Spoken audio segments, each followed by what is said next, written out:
Three, two, one, ghost. Hey, everybody. Welcome to 3, 2, 1, Ghost. I'm your host of the Silent G, Kyle, and as always, joined by my pal Natalie. Hey, Natalie, how are you? I'm doing good. How are you? I'm doing good. Yeah, excited to talk about this one. This one's a weird one. Hey, y'all, we're talking about Stan Winston's 1988 film Pumpkinhead. Um, you know, we've done Eraserhead. We've, well, Friday the 13th Part 2 had someone's head. It did. Right. Okay. So, and then we did Sleepy Hollow. A lot of beheadings. Yeah, heads rolled as that Hmm. was a very apt tagline because heads did roll quite a They bit. sure did. And now I don't think we're losing any heads necessarily in this movie, but does the head even look like a pumpkin on this thing? I guess kind of. I have some thoughts on that. Hmm. Um, Thinking back to Trick or Treat, I Yeah. feel like little Sam is very Hmm. inspired by the creature design of Pumpkinhead. I hear that. Very similar. Yeah. So I don't know if he's meant or it is meant to look like a pumpkin or it's just coming from this graveyard pumpkin patch. I'm not sure. That makes sense.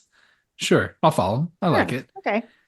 So this movie, Pumpkinhead, was directed by Stan Winston. Stan Winston is more known probably, or at least he's certainly won a shit ton of Oscars and been nominated for a bunch of Oscars for a lot of his makeup and effects work, Makes sense. especially practical effects and such. Hmm. Um, Geez, I mean, I can pull it up. I think I have the IMDb tab up, but it's like you've got a lot of the Jurassic Parks, you've got Aliens, you have Terminator 2. That's a big one.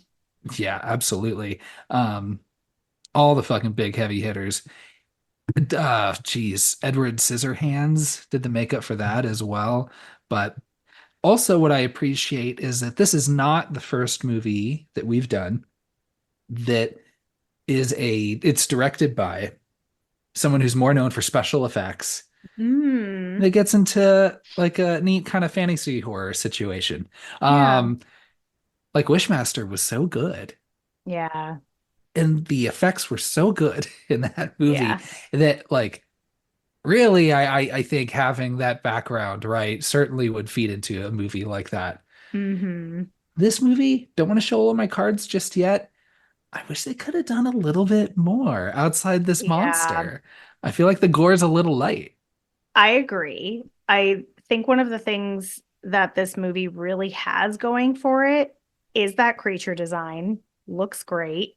Like the creature looks amazing, and I think the effects on that are really impressive. But yeah, like if you're known for doing special effects and practical effects, maybe like step up these kills a little bit and maybe not as much darkness and fogginess. Like that bothers me a little bit too. Like lighting is a big issue here. This movie, starring, yeah, industry legend Lance Henriksen. Oh, hell yeah, Um, industry legend. he is, I mean, well, he's the lead of this movie, but he's Mhm. head above heels, like the best actor in this movie. Oh, And yeah. brings like especially in those first parts, I'm like, why am I caring about this father and son? But fuck, Yeah. he's selling it for me, and I really love their Yeah. relationship. Me too. Um, so we have Lance Henriksen, John DeCino, Carrie Remsen, a lot of people, unfortunately, I have not heard of. Oh, yeah. I've Um, not heard of many of these people. the story Stan Winston did with some collaborators, Richard Wyman, Matrick, sorry, Mark Patrick, Oh, Carducci, I like Matrick. Matrick, yeah. um, and then also this is based on a poem called Pumpkinhead. Have you Mhm. read this poem before? No, do you have it handy? I can. I'm gonna read Is it it a real long quick, poem? okay? Okay. Okay, go for it. So keep away from Pumpkinhead unless you're tired of living. His enemies are mostly dead. He's mean and unforgiving. Laugh at him and you're undone.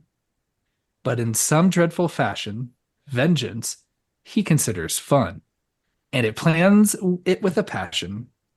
Time will not erase or blot. It should be erase nor blot, sure.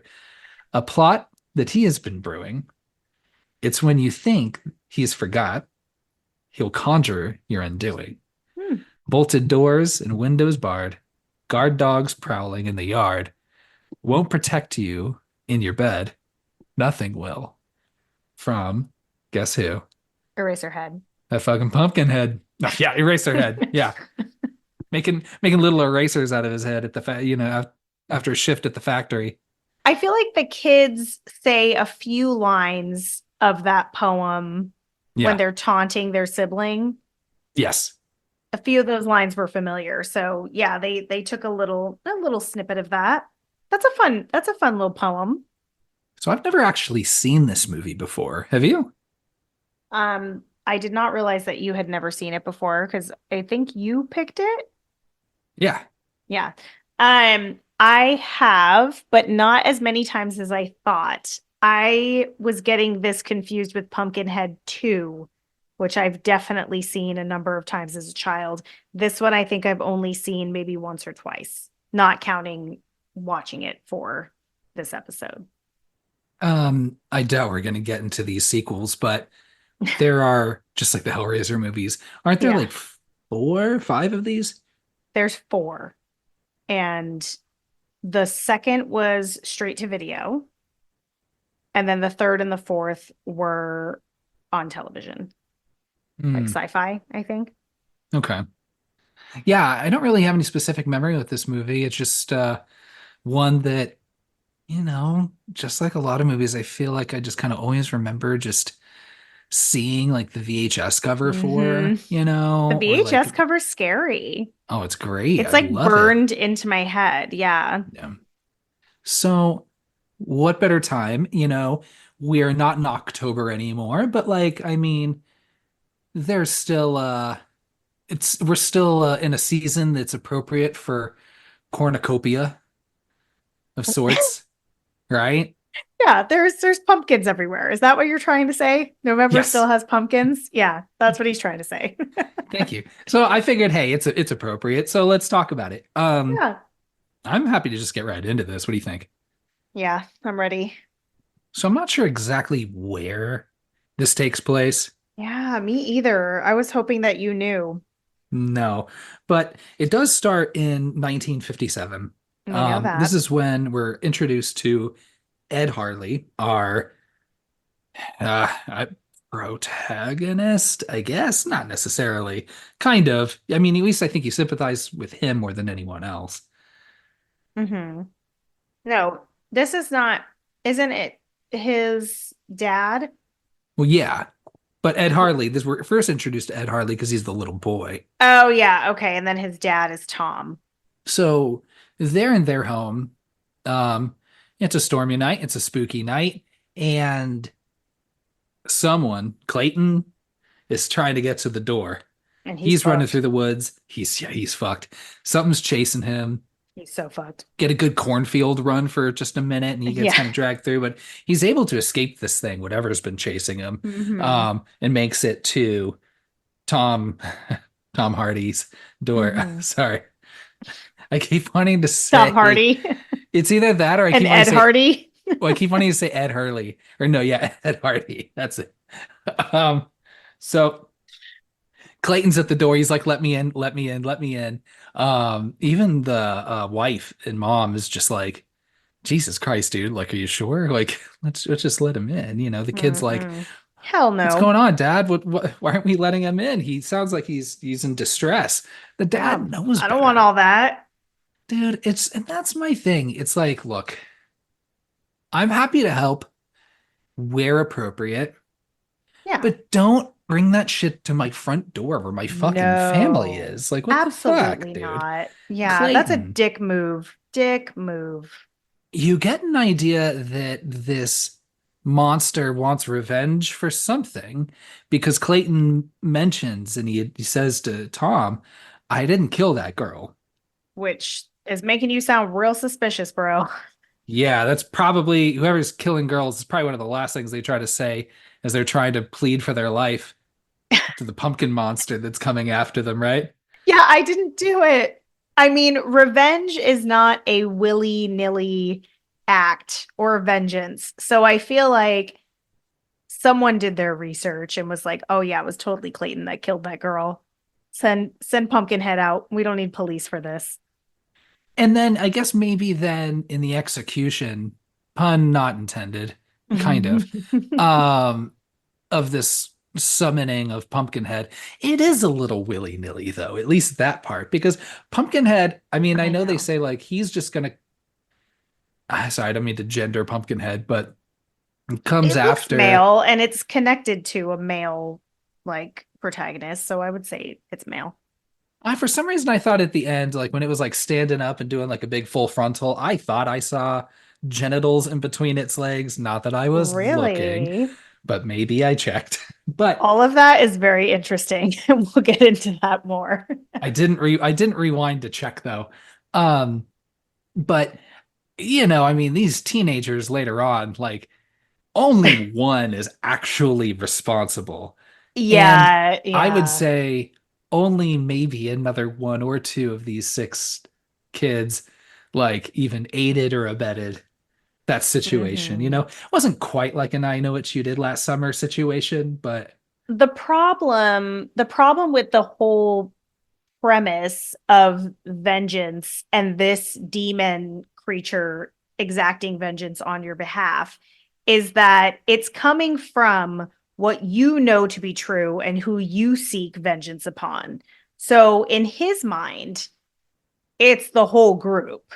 Like it's not just one person. So in that case, true. Pumpkinhead is just executing what it knows to be true from anger and grief. So, I mean, you can't blame the monster for that. Like it's just doing what it does best. See, and you know, and you mentioned anger and grief. You know, the fucking 2010s, 2020s roll around and you've got your elevated horror. Everyone's talking about your grief and your trauma, Uh-huh. and that's what makes horror elevated. You know what? Pumpkinhead was doing the same thing 35, 40 years prior. Uh-huh. Come on. Yeah. Get out of here. Get out of Same here, thing. Babadook. So yeah, so Tom's like, no, get the fuck out of here. Yeah. I'm not opening this door. Yeah. I Um, wouldn't. I like how he has the lock, but then also has the means to bar his door, you know, like to put that like fucking wooden plank on there. Mm-hmm. I feel like I should get that installed in my doors, but I don't think my wife would approve. I don't know Do how you think it'd be a little necessary. extra? Yeah, like they're living, I'm pretty sure, in the rural South, like based off of accents. And this is 1957. So, I mean, like that's kind of like your alarm system is the wooden extra piece. Like you could just have an alarm. But we've seen how well that works in horror movies.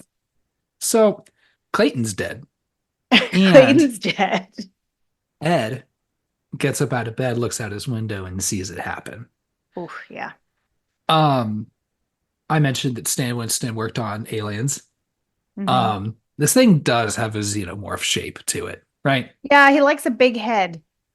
Yeah, big head. It's got the tail Long. when it Yeah.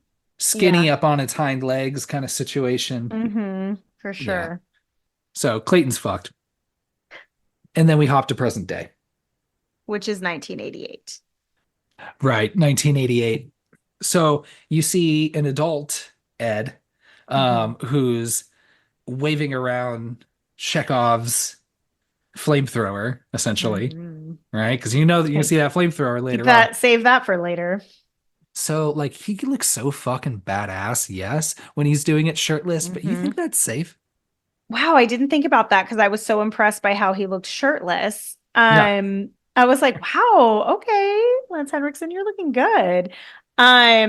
But aside from that distraction, yes, I think that is terribly unsafe. He should be wearing like something to cover himself in any way, but also like there's special gear for when you're working with tools that have fire that like are less what do you call it when they're like less likely to like get hot or like even like flame up. Yeah, like flame resistant.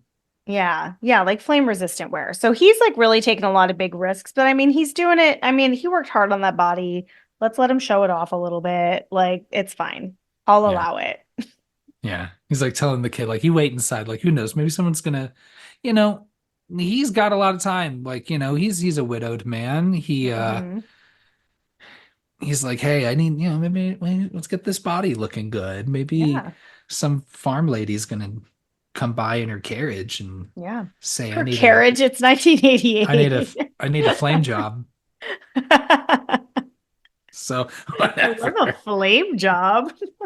So you're also introduced to Billy and also the dog who's named after a slur. Don't like that. Yeah. What should But we call it? What should we call the dog instead? We need hmm, an alternative name. Spot. that sounds so boring. Really, Spot? I don't. I mean, it's a dog. Or you just say I, the dog. I wanted to be confusing and say like Billy too. No, please no. But he can revert back to Billy one when he's the only Billy left. So, this dog, I'm gonna get into it. That dog, Oh yeah. The dog is putting in work. that dog's culpable. He got away from fucking Pumpkinhead. Uh-huh. So, you introduce yourself to both Billy and this dog. Billy is the child. What would you say? Billy is like what, 6 tops? Yeah, he couldn't be older than 6. He's got a real baby face. Doesn't he kind of remind you of the little boy from Jerry Maguire? Oh, I was gonna say the nerd kid from Step by Step. Oh, him too. Yeah. Very similar, yeah, He both. just has a Sure. general 80s, early 90s dorky kid vibe. Yeah. Like, yeah, but he's cute enough, but like, yeah, he's like probably 6. Yeah, he's like he's cute enough, but like it won't bother you when he's dead, you know? Yeah.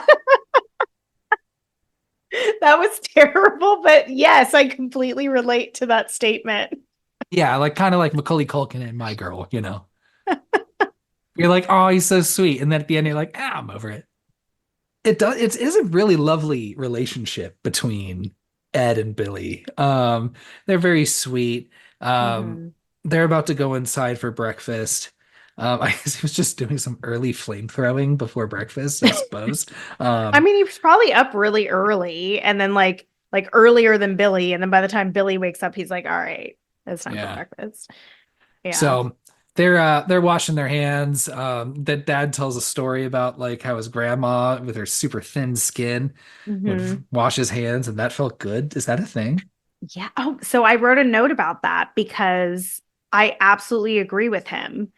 When he told that story, I was like, oh my gosh, he's so right. So like as you age, when you get to like your 50s and 60s, your hands get like rougher, like in texture. And then there's like this breaking point where you go into like elderly age, like probably like 70 plus, and your skin gets extremely thin. So like you'll notice like elderly people have a lot of bruises and cuts and like it takes a long time to heal because their skin is so thin and like it's like fragile, but it feels fucking soft as hell. Like it is softer than a baby skin.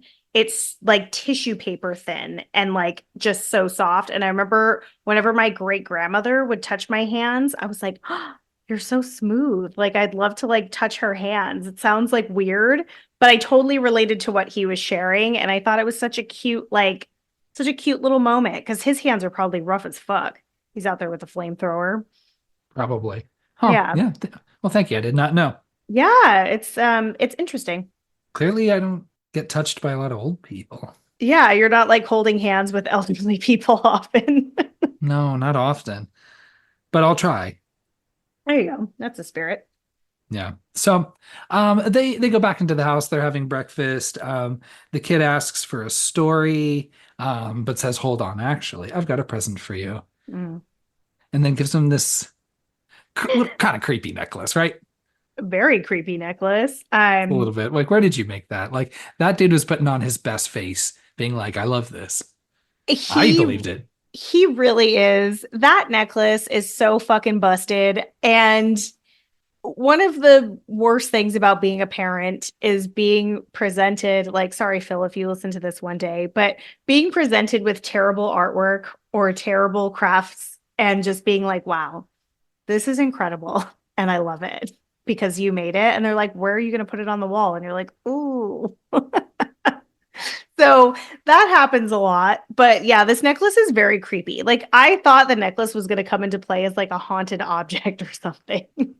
Or like maybe the witch would need it as like, oh, I need something that he made or whatever, to Yeah, conjure his yeah. spirit back together. And they tie Um, it back, but not in like the way that I thought it would. I hear you. And I definitely hear you when you're presented with like shitty artwork by a child. Yeah. Um, now now here's my thing is that I'll preface this with saying that I've seen a lot of really impressive artwork by people much younger than you would think. Yeah. Oh, for sure. So There's a my range. my logical conclusion is that no, kids are capable of doing this sort of work. They're just not trying hard enough. So this just looks like shit. Yeah, I just think like, just even with these like people that are like super like music protege or not protege, like just these Prodigies. geniuses, yeah, prodigy like geniuses, Hmm. like usually like they're starting at like two. Well, I mean, believe it or not, Kyle, children are people and therefore they vary in different types of skills. So, like, I've never been a good artist and I never will be, and I'm fine with that. But, like, there are children who draw better than me. Like, they are better artists and they probably always will be because they just have a natural inclination to it. So, I'm not surprised by that. But obviously, Billy is not giving it his all. And Luke Skywalker figured his shit out, ultimately, right? Yeah. But unfortunately, in Billy's case, and oh gosh, that story. The dad says, because it's supposed to be one of these cute, like he's telling the story, but it's really about them. Hmm. He's like, oh, I know this rough and tumble, grimacing scallion of a man. That's me, but he had a kid, and that kid was Hmm. going to grow up to be something real special one day. And you were like Oh, watching, be like, I is wouldn't. he? Is he though? I don't know. That's no good. Um, What I like about this whole opening sequence in a lot of horror movies or even just movies in general when they show like moments of parenting, I think they glamorize it a lot or they do the over the top thing where there's spaghetti being thrown and like chaos and all of that. This feels very real to me in the way that he's just like reading something and he's like, "Can I have a story?" And he's like, "Maybe in a minute." Like it feels very real and genuine, which I think makes it more heartbreaking, like that you feel like you're just seeing a glimpse into this father and son's lives and it's about to get crazy but I really like the relationship that they build and they do it quickly. yeah, I think they do a great job. And honestly, Yeah. it's probably outside of just like the design of the Pumpkinhead itself, probably one of the better parts of this movie is Oh, that for sure. relationship at the beginning. Because then Mm-hmm. like you said, you really buy into Lance Henriksen and his character. Mm-hmm. Way more so than like, Anyone the guy else? from Pet Cemetery. You know what I mean? Like, fuck that fool. Yeah, yeah, he was the worst dad. We are also introduced to our teenagers. Let's see. Okay, I'm gonna get this right. I'm not even gonna look at my notes. We've got Joel and Kim. They're in the car. Uh-huh. Joel's an asshole. Joel's the one who's like, "Get me a beer. Let me do my Sylvester Stallone impression." Oh yeah, And then in the truck ahead of them, love that car. yeah, me too. In that truck ahead of them, you have Steve. Mm-hmm. Who's Joel's brother. He's Joel's brother. You've got Maggie, Mm-hmm. who I believe is Steve's partner of some sort, maybe. She must be because I don't understand why her religious ass is hanging out with these hooligans. Right. And then you've got Tracy and you've got Chris who are Mm-hmm. along for the ride. And they are going to this cabin out in the woods, and then in the mountains, rather, to go dirt biking.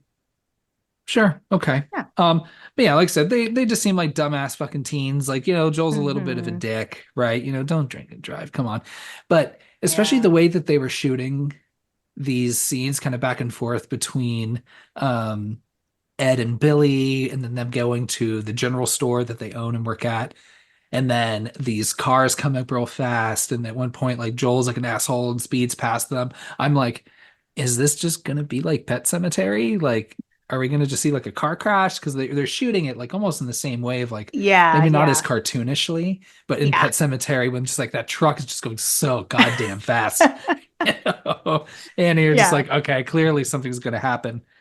Yeah, you definitely get a sense of danger for these teens. And you kind of like when you first are introduced to them, you're kind of in a situation where you're like, "Oh, I'm excited to see this group like get killed one after the other." But unfortunately, that's not really how it plays out.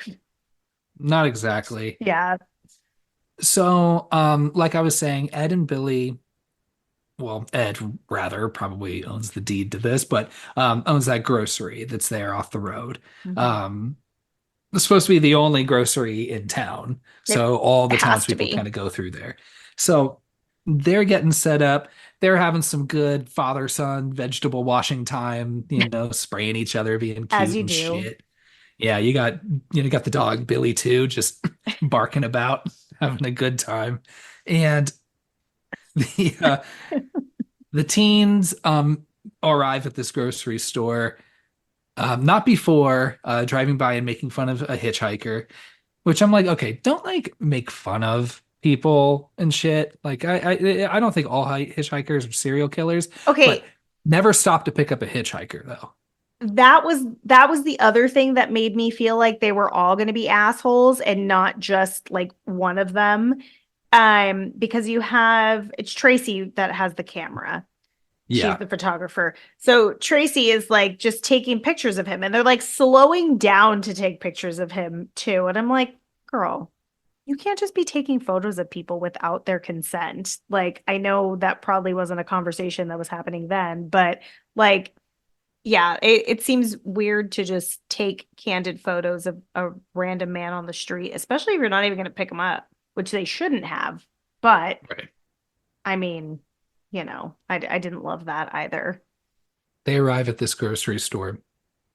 What really sealed the deal for me, as far as like confirming that all these kids are assholes, is Hmm. the dog starts barking immediately. Yeah, the dog knows. The dog is Dog like, knows. something's up here. At Joel specifically, though, I think the dog is kind of like the sage of the movie. I mean, the dog is really the reason Billy's out there to begin Oh, with. yeah, that's true. So the dog skated by quite a bit. I think the dog should have been in Pumpkinhead's line of sight. Yeah, But you know what? You're absolutely right. it's not like you said, it's not like Ed knew that the Yeah, dog was involved. exactly. All from So Ed's perspective. should have given that dog that food at the table, huh?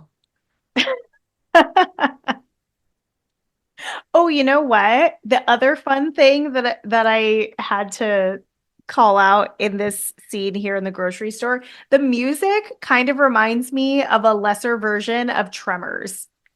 Like Oh, yeah, definitely. I wrote that that, down as well. yeah, that fun like southern sound with like that fun harmonica like coming in and out. Like I was like, oh, this is really this is really fun.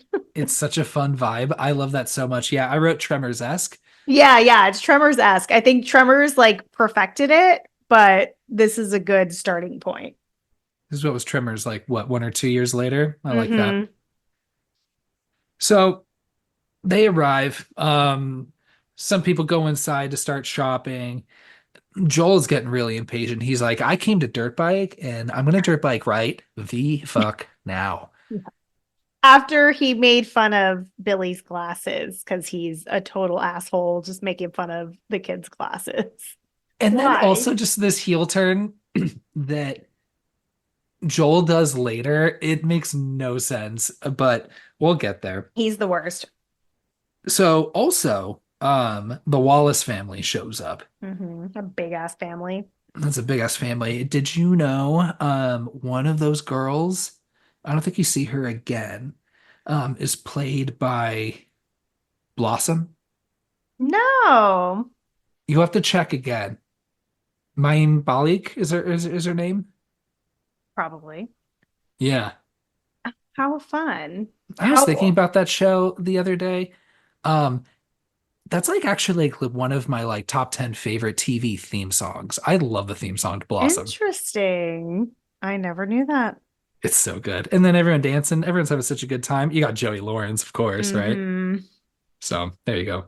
Go watch Blossom, everybody, and then Yeah, listen to Blossom our is fun. upcoming Blossom cast. Blossom. The family shows up while Granddaddy Wallace is going inside to get his feed and his supplies and all this stuff from Ed. The kids are playing around outside. One of the kids manages to get one of a ball Hmm. that Billy and Billy 2 were playing with. The other kids start teasing him, and Hmm. then they bring up, well, the older one, Bunt, who we'll see quite a bit in this movie. Hmm. Bunt says, you know what happens to shithead little brothers that won't give their big brother this fucking ball you've been fucking with, Pumpkinhead. And then of course all the other kids start circling the little kid, being like, yeah, dude, Oh, Pumpkinhead's gonna fuck your shit up. Don't even worry. cat. That's what happens when you fucking suck. Sucks to suck, dude. And then they start chanting the beginning or maybe the middle. I forget which part of the poem they start saying. Yeah, I think it's Um, the beginning. it gets pretty intense to the point where even Tracy is like watching from the sidelines, being like, "You kids need to fucking stop. Like, you're Yeah, she's creeping me out stressed. too." Yeah, she was they were creeping everybody out. I just don't, is that like a thing that like siblings would do? Are they that mean? Did you do that to your younger brother? Tell him creepy poems and circle around him with your brothers? No, but you'd have to ask them. I don't know if I can remember off the top of my head. It was more of like physical torment between the four of us rather than Yeah. And emotional, like fucking psychological. psychological, you know? Yeah, because that's like psychological torment, which yeah, I think is worse than like just like punching on the arm or wrestling or whatever like kids do. Yeah.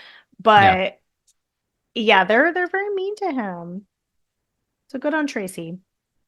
Inside in the store, Ed realizes that he doesn't have Wallace's feed. Mm, And Ed's like, well, I need it right. Or sorry, Wallace is like, well, I need it right now.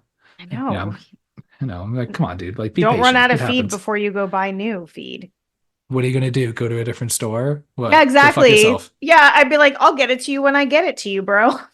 Yeah, like I said, I'm pretty sure like he is the sole proprietor in town, He's got the right? Like, market cornered. yeah, he can do whatever he wants. If I'd be Uh-huh. like, hey, how about you shut your fucking mouth, Wallace, or that feed's Yeah. gonna be triple. How does Your that animals are sound? gonna starve. Yeah. Trade me one of those dumbass little dusty kids you got over there. How's that sound? But Ed is a kind man, right? Uh-huh. So rather than all of those Unlike things we us. proposed, yeah. So unlike us, he's not petty as fuck and doesn't snap at people the second they get challenged about anything. Um, Ed's like, all right, I'll go get your feed. Even after Ed was like, dude, I'll bring it to your doorstep. Yeah, that's amazing. Free delivery. Yeah, dude. And Wallace is like, that's not good enough. So I'm like, all right, fuck you, you know. So, but he does end up bringing the feed over there. Yeah. He says he just needs it by like before sundown, which Right. Ed is like, yeah, sure. Great. So Ed tells Billy, hey, bring the dog inside. Hang out here. I'm just gonna Mhm. go run up to the house or wherever our feed depository is, and I'm gonna bring all that back. Just be cool, Mm. okay? Kid's like, yeah, absolutely. I mm, I've got some thoughts about this. You can't leave a kid alone for even like a few minutes. They'll find some dumbass fucking reason to go outside and say like it's totally justified. What? What? Exactly. Like there's so many things here. One, that kid is way too young to be by himself. Two, he's in a store. What customers is he helping? He's fucking six. He can't do math. Yeah. Three, he's in an environment where he feels safe. He's been there multiple times. He absolutely is going to go outside for any reason he can. If the dog didn't run outside, he would have still found his way outside anyway. Like he'd be bored in the store. Like poor planning, Ed Harley. And I'm not saying that it's his fault, but that is kind of shitty dad behavior. And I get it. Like just bring him with you and lock up the store. What are you doing? Yeah. I'd say Yeah. bring him with you. Yeah. Now me, hey, I'm not a parent, so I'm not gonna challenge that. But hey, you're a parent. You get to judge him all you want. And I will, and I have, and I'm going to continue to. Especially when like, man, these kids like lost their shit over a camera. How do you think Billy's gonna feel when he sees fucking revving dirt bikes and shit outside? He's like, what the Yes. fuck is this from the future? This is Well, incredible. well, and okay, that's the other piece of it too. You know, these like fucking kids are out here riding dirt bikes, definitely drinking, and are just, being reckless. Uh, There's a whole nother reason why you wouldn't leave your son, even if you've done it a million other times. Or you just tell them to scram. That's a perfect opportunity to use the word scram. Steve and Joel are out dirt biking. Mhm. Um, it was also when Joel first went out and revved the dirt bike, it did make the dog pretty mad. So it did set up that, you Mhm. know, loud engines, the dog doesn't like it. Like, be cool. Yeah. So they're out fucking around, not being cool. That then sets off the dog who wants to run right outside. I'm like, Mhm. could you at least like close the door like after you leave? Like just Yeah. if you know the dog is like that prone to doing that kind of shit. So many See, I'm a things. dog owner or a dog, So am companion. I. So I'm like, I keep so now I'm just saying, hey, now you can tap me in, Okay. tag me in. I can do You're this. I tagged can in. Do it. judge them Judge all the him. fuck I want. Judge them. Listen to our pet cemetery. I get really judgy about Yeah. people with outdoor cats. Yeah. So Billy follows. Oh, Billy. I know this is a pretty silly situation It's because it's you shot have, really weird too. yeah, because it's like the distance between where like Steve lands and where Billy is the exact Mhm. same as when Joel lands afterwards. Yeah. But Steve's able to get out of the way while Billy's just standing there like an asshole. Even after getting Doesn't brushed move. like once, he doesn't Yeah. move, right? And then Joel does his, launch into the air. And then I guess somehow hits him in a way like dirt bikes him to death, right? Well, he's not dead yet Not at yet, this but pretty point. Like dead. he's like on the brink, but why? Yeah, it's shot weird that it doesn't look like he actually got hit. Like, I think it actually would have been better if we just heard it and didn't see it because I was like, oh, he like kind of knocked into him a little bit. Like, I didn't think he actually got like fatally wounded. Right. And also, like, Joel and Steve both seem like they know their way around a dirt bike. So why would you be riding towards where all the people are? Like, even if the little boy was there, you may have hit any of your other friends too, because like they were all kind of standing in that general area. So like just really stupid stuff happening here, and poor Billy has to take the loss on it, unfortunately. Yeah. Yeah, he takes the L indeed because Yeah. he's on the ground. He's not moving. Oof. Um, everyone's yeah, They're everyone's freaking losing out. it quite a bit. Now, this is where you kind of get into your I know what you did last summer moment, even though this is like what, 10 years prior, Yeah, yeah. where Joel's like, okay, well, I'm leaving. Let's Yeah, get the I'm not fuck going out of down for here. this. Let's go. Yeah. Come on. And then also happens to let everybody know I'm already on probation for doing basically this exact same thing. Yeah. Um, maybe even Yeah. at the same store. Yeah. And he's like cracking open beers while he's drinking on probation. And he pushes his girlfriend. I don't know if you notice, he pushes Kim when he's like telling her to get in the car. Like she almost falls over.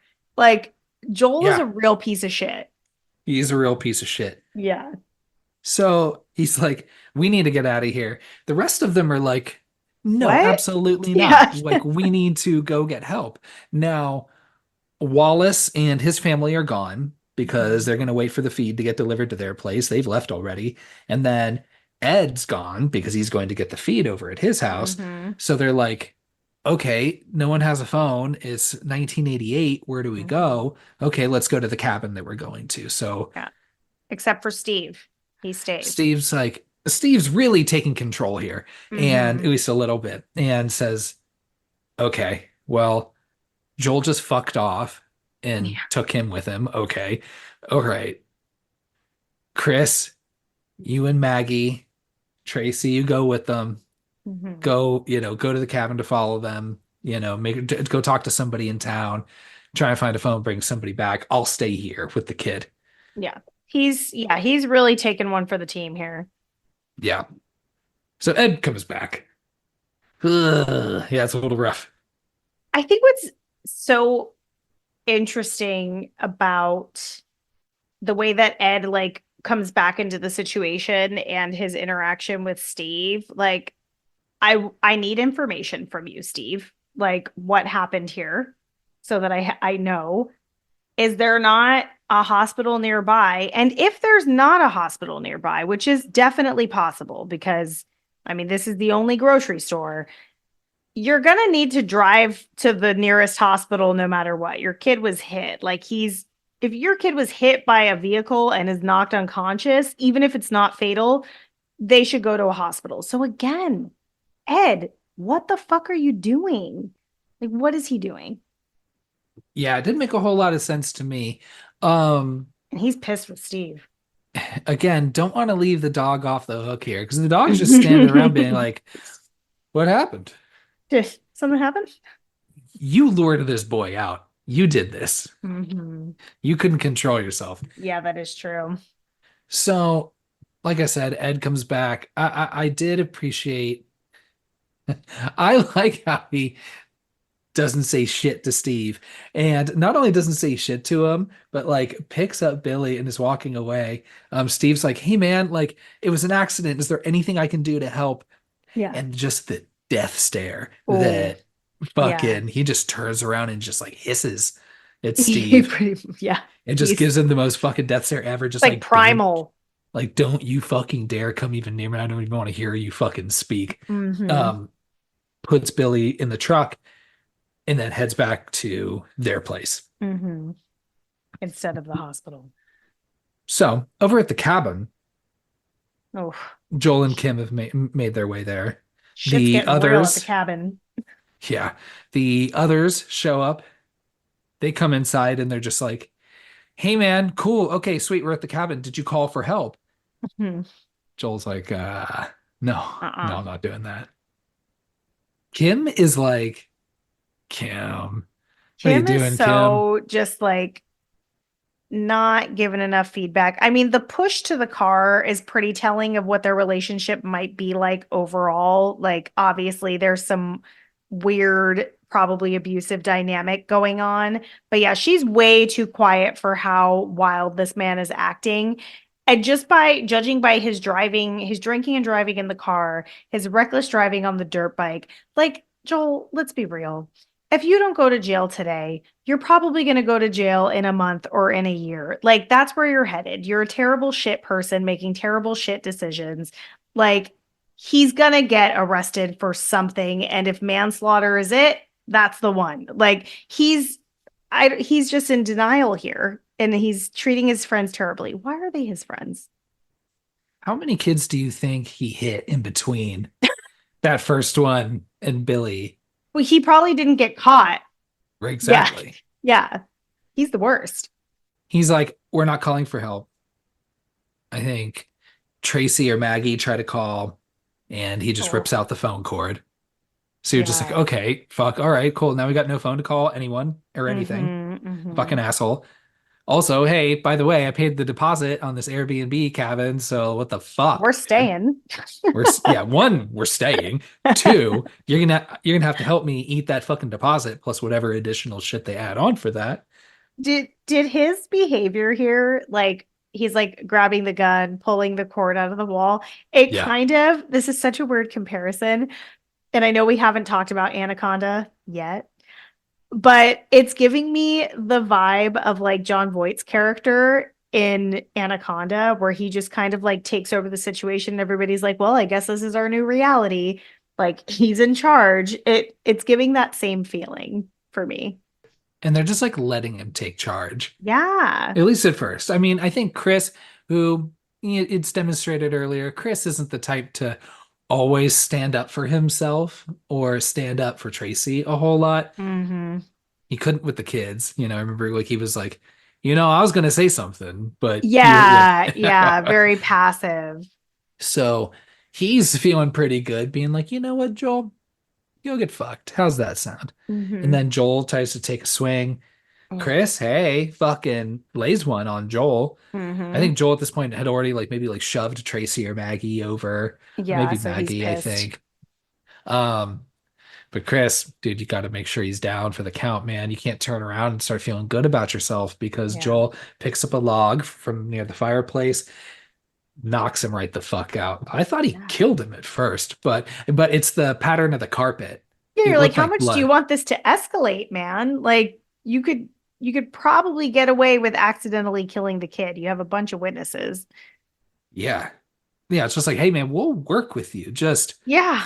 fuck. Even though I'd be You could like, say I'll the work with kid you. ran right out in the way, you I don't know. know? I feel like the second I would fucking rat him out. Oh I'd be yeah, like, I would actually, this rat him dude was out a too. fuck, dude. He was drinking. He has Yeah, we fucking need to get bad him out of here. Sylvester Stallone impressions. No, no, thank you. Get him out of here. Kim can do better. Ed's brought Billy home. Instead of going to a hospital, he's like, Ugh. hey, I've got a rag. I'm gonna make it wet.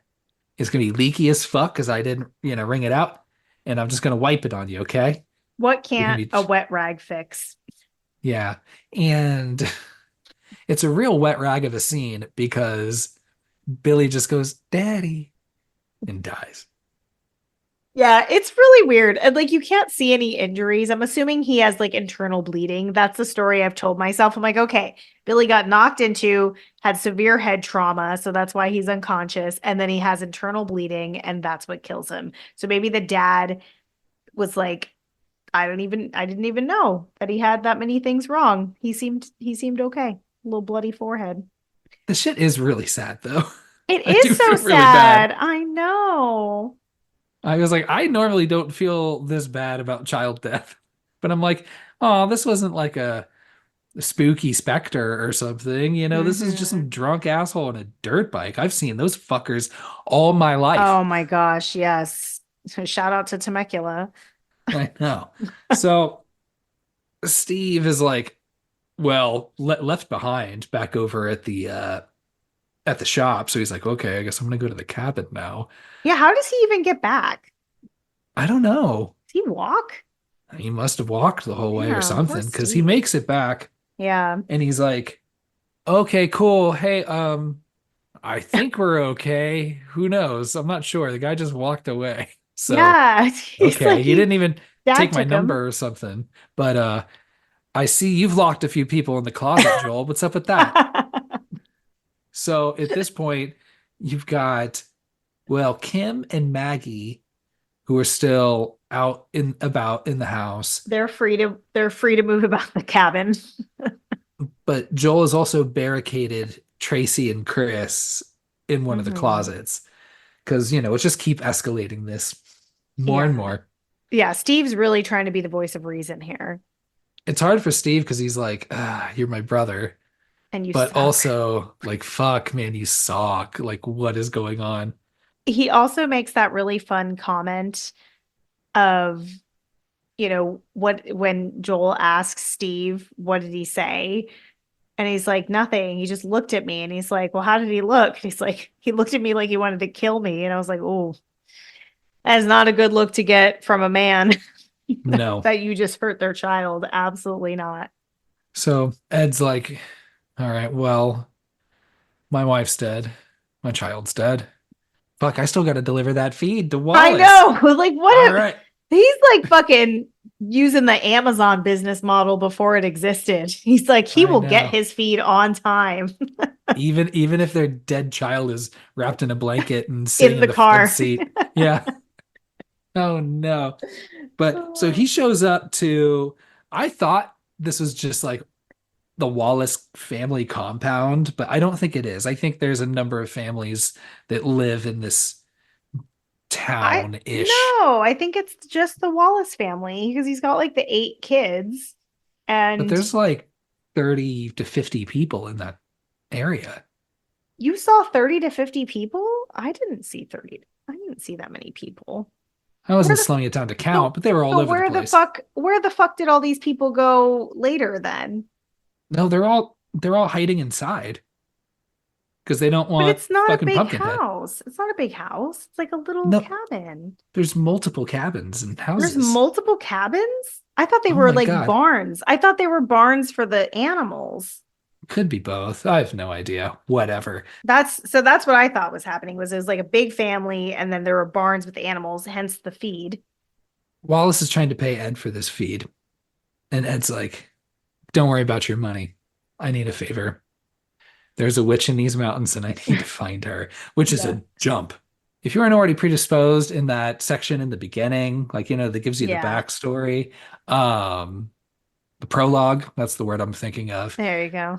you'd be like, hold on, what? Like, you're, well, and then, but, or maybe I guess the idea is that he's going asking for a witch because clearly he doesn't believe in Western medicine because he would have went to try to find a hospital or a clinic or something. But he's like, Yeah, hey, here's we're your past feed. that. We need resurrection. Here's your feed because I still need to get paid. But also, you'll get you all the free feed you want if you just tell me where this fucking witch is in the Hmm. mountains. Wallace is like, I'm not having that, dude. No, absolutely. Take your money. Yeah. I'm not telling you anything. Well, first he's like, I don't know what you're talking about because they always fucking Yeah. start that way, right? Yeah. And You know what he's talking about. Don't give me that fucking line. he's like, I'm not doing it. But Hmm. you know who would do it for $10? That little fuck Bunt. Yep. So, But how does he know where this witch is? I mean, I don't know. I mean, I would think those kids Exploring the get bored woods. and explore the woods. And Yeah, I guess if that's Bunt true. had to walk back, it probably isn't even that far. Like, it's probably just like, oh, yeah, she's just right up She's the part of the road. And compound. she's at the end and, she's there. Or if you just want to wait, she comes in on Bingo Wednesdays. Just wait for her there. I don't know. She's part of the town. So Bunt's like, I'll take you there, but only part of the way. Once you Hmm. reach the end of this trail and you have to go a little farther, I'm not fucking going with you. Smart So, choice. yeah. But Bunt also put a lot of this shit into motion. I'm like, you could have also said no. You're the one else that unleashed a lot of Very, this shit. very Fred Gwynn and Pet Cemetery again. Like, I'm not going to blame the grieving father for making all of the most sound decisions Yeah. within the first hour or two of this child's death, right? Yeah. He really, yeah, he's in a state of shock and grief. And Bunt is like, I could really use $10 right now. Like, but he also didn't know the boy was dead. Right. So he doesn't really know what he's up to. But he doesn't really ask, like, so why are you going to go see this witch? Yeah. Well, I mean, they know that like Pumpkinhead is a thing, Yeah, whether or not they like actually think it's real. Like I just wouldn't be fucking with any of that. me neither. But lo and behold, Ed Mm. does. Ah, damn. So he finds this cabin out in the woods and finds this witch, Haggis. Mhm. Good name for a Love witch. that name. Yeah. Haggis is such a good name. And I love it. She's all sitting there. I'll do my best. She's like, Ed Holly, what do you want? Kind of situation, right? I love the way she talks. It's so dumb. It's so good. Though, I mean, for a witch, she spends a lot of time saying, "Oh, I can't do that. I can't do that," because, well, first of all, he doesn't even get to ask. He brings in the kid's body. She knows he's holding a dead body. She's like, "I don't Hmm. bring people back from the dead. I don't do that." Yeah. Yeah. She didn't say she So, couldn't. She says she doesn't. okay, I like Which I that. think is interesting choice of words, but I like when an evil witch is like, no, I can't help you because like they want you to get real desperate and like beg for it. And they're like, all right, fine, we'll do some evil shit. Like, let's do this. Yeah, That's how it feels. I'm gonna go dig up a pumpkin head. Let's go. Come on. Yeah. So she's like, I'm not gonna bring this kid back from the dead, Mm-mm. but I can tell you what I can do. Hmm. Really, what you can do, we can do this together. Is Hmm. if you want revenge, I know of a little vengeance demon that's lurking not too far from here, Yeah. over in what's it called, like Razorback Hollow. She's like, Hmm. you're gonna need to bring a shovel, The pumpkin graveyard. and then you're gonna find that little pumpkin graveyard, and you're gonna go dig something up. And she's like, what am I gonna dig up? She's like, yeah, you'll figure it out. Yeah, I Come on I back. would be so upset with that like unclear direction. Can you imagine? I'd be making 3 trips back and forth. I'd be like, is this it? Is it this? I was like, I'm just gonna dig up a bunch of stuff and just bring it to you, and hopefully it's gonna be one of those things. Yeah, hopefully it's one of these things. I And if also it's not, I'm gonna get over it. I also just love that like just for spookiness, like I bet she does this intentionally for spookiness, that she just has tarantulas just running around loose in her house. Like they're her pets for sure, but she's like, ooh, anybody who comes in here is gonna be so creeped out that I just have tarantulas running around. Like I think she does that to add to the effect. Oh yeah, she got the tarantulas around the candles, the Mhm. the rat that's up in the shelves and shit by the Yeah. dishes. That's like the worst spot to have a rat. It's Oh, super yeah. No, unhygienic. she's trying to freak people out for sure. You got some random ass owl just hooting about inside.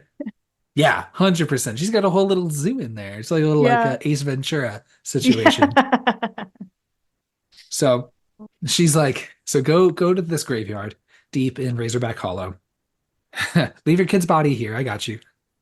I'm like, Yeah. I living would or have dead, taken him I'm with not. me. Yeah, I'd be like, I'm gonna take him with me. I already took him with me on my feed, A errands. Why feed wouldn't I run. take him on this one? Yeah. Yeah, I thought the same thing. I was like, that dead boy would just be like at my hip. Like we're not parting ways. I would just come back and be like, see I just worry I'd see the witch just, Eating him. eating up on an elbow or something. Yeah. We know that witches have a history of eating children, like in like fairy tales and things. Like, what? If they're No. already dead, though, I don't know what their rules are. I mean, he's pretty fresh. He's very Like, fresh, reanimator fresh. yeah. Hit him with that juice. Gross. So Ed goes to this graveyard, finds this hill in the middle, and it's got all these rotted pumpkins on it. Just puts in that shovel and just digs up this body with this weird pumpkin shaped No. head. Yeah. It's like a tiny body. Like Yeah. very interesting. Almost as if it like a dried fruit that like just needs like a little bit of like or oh, those those little towels, those little like washcloths that are like compressed into like a little brick and then you add water and they like grow into like a full washcloth. That's what Pumpkinhead's situation is, except his water is magic. Yeah. I like just like how you get a baby Wishmaster. You Yeah. get to see a little bit of a baby pumpkin head at first. That's where the Sam inspiration for Trick or Treat comes in, the little baby one. So he brings this little baby pumpkin head body back to Haggis. Hmm. Haggis is like, I got it from here. She cuts the hands of both Ed and Billy, puts all that blood together, puts in a concoction, and Hmm. then just pours it on this thing, right? Yeah. And like you said, just like add water, just Yeah. add their blood potion, and Hmm. he just starts expanding pretty It's quick. fast results for this spell. Ed faints because Hmm. he's also at this point, and for the rest of this movie, you could tell he's having a reaction. He is under a spell or compelled in some way and just behaving strangely. He's having visions of like what Pumpkinhead is doing too. Like they seem to have some sort of Connected, not symbiotic, but yeah, like there's some sort of magical connection where like Ed is seeing through the eyes of Pumpkinhead when significant moments of revenge are happening. like you're tethered or something. Yeah, exactly. Yeah. Well, I wonder what Haggis gets out of all of this. Like she's working, I'm assuming to collect souls for for Satan. That's what my I was like, if she's like you're making a deal with the devil, like in order to get this revenge, because he says something like, God damn you. And she says, like, oh yeah, we've already He already has, done dude. that. Yeah. So she's like, you can meet your fate like now or later. But like it seems like she's saying, like, you're going to hell, bro. Like you sold your soul. That's what it feels like. So I'm assuming that's what her payoff is for this. A little bit that, or maybe she's just in it for the fun. She just likes the chaos of it. She's like, She yeah, does seem to like it. Yeah. 100%. She's Yeah. having a good time this entire time. Yeah. Good for her. I mean, that's some witchy shit. I like it. So he comes to, he's like, what now? And the witch is like, you're good. Everything's good, man. Mhm. Everything's in place, gonna run its course, dude. Don't even worry about it. You can get out of here though.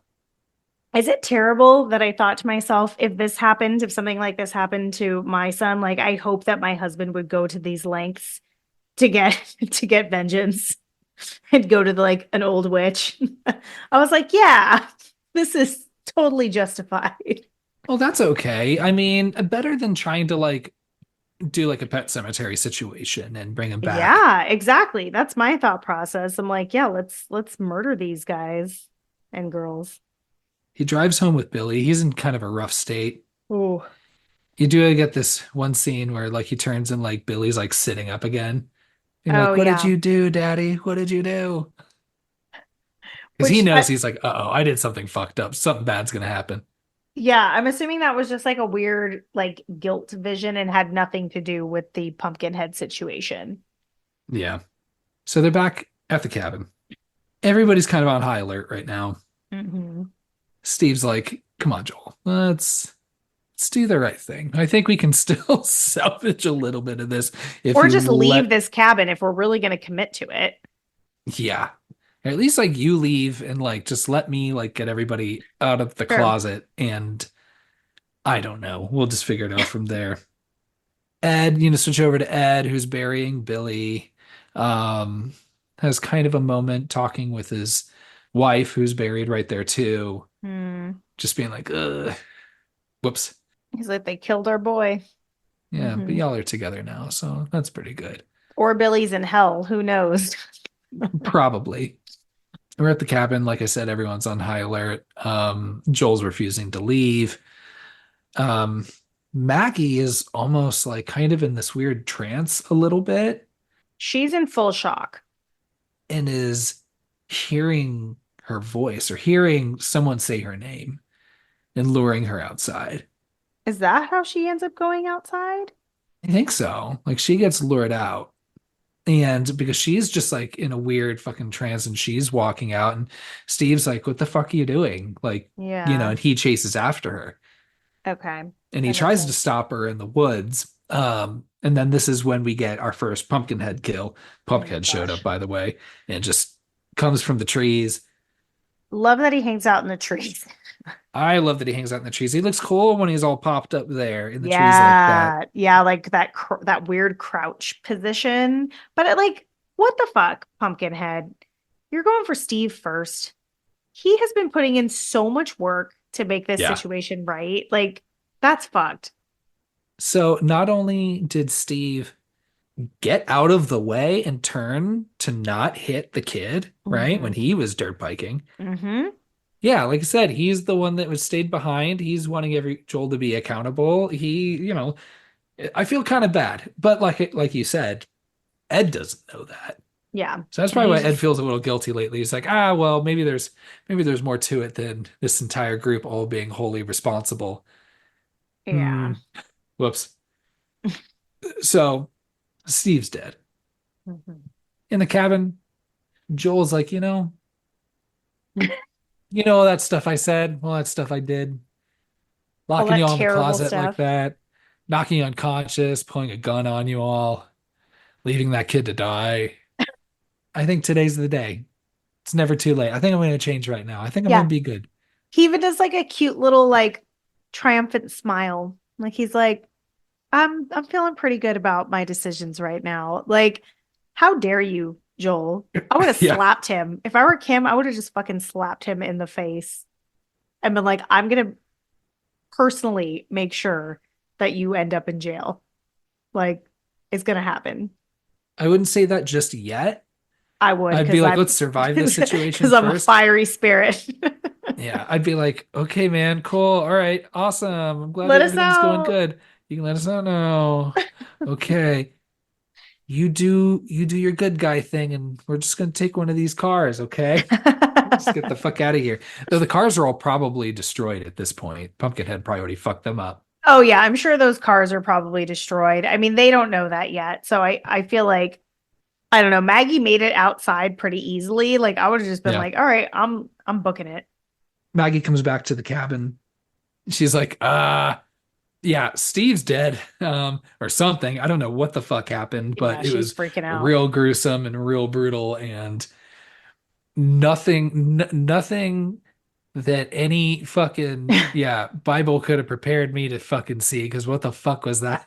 Yeah, I think she says it was a demon, Yeah, which I mean, she's right. It is. which I think the original title of this movie was supposed to be Vengeance the Demon, which is a Hmm. terrible title. So I'm glad that they chose Pumpkinhead. Yeah, they're like, it looks like a pumpkin, so it's called Pumpkinhead. Yeah. Right. Well, and theoretically, I don't know how long that poem was written before the movie, but if it's already called that, just keep Hmm. that.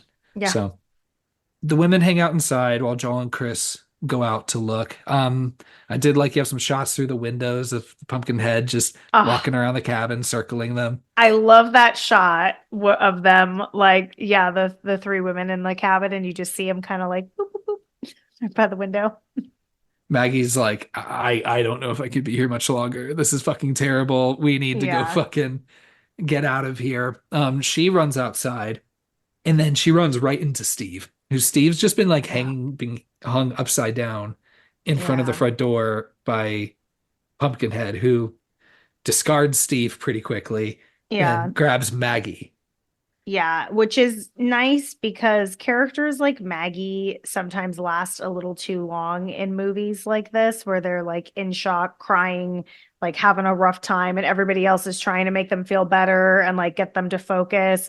I was like, great, pick her off right off the bat. We don't need all this. Yeah. Don't need Maggie. We're good. Mm-mm. Um, Now Ed is now getting visions Mm-hmm. of seeing. He may have gotten a vision of Steve dying. I forget, but I do know he gets that vision of Maggie being cut up.